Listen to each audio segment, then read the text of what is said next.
आता संक्रांत म्हटली की खण आणि वण जोडीला आलंच की.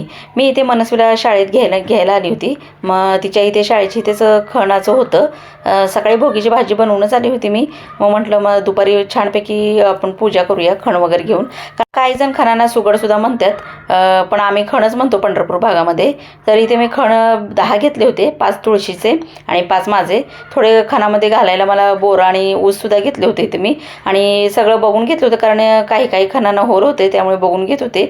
इथे जोडी होती 70ची, म्हणजे काळे आणि जे लाल दिसतात ना ते. आणि मला असे हे 10 पडले मला 150ला. म्हणजे तुम्ही बघू शकता कितीला पडले असतील, 5-5. आणि आमच्या इथे कसं असतं माहिती आहे का, हे सुगड पुजल्याशिवाय म्हणजे खण पुजल्याशिवाय जेवायचं नसतं. त्यामुळे खण जेव्हा आपण पुजल्यानंतरच नैवेद्य दाखवूनच मग आपण भोगीची भाजी आणि भाकरी खायची असते. हे खण आहेत की नाही, खण ज्या दिवशी आपण पुजणार भोगीच्या दिवशी, त्या दिवशी एकतर पहिला दिवस पाहिजे किंवा 4था दिवस पाहिजे. म्हणजे अशा पद्धतीने खण घ्यायचे असतात. चला तर मी व्हिडिओ आवडला सबस्क्राईब करा.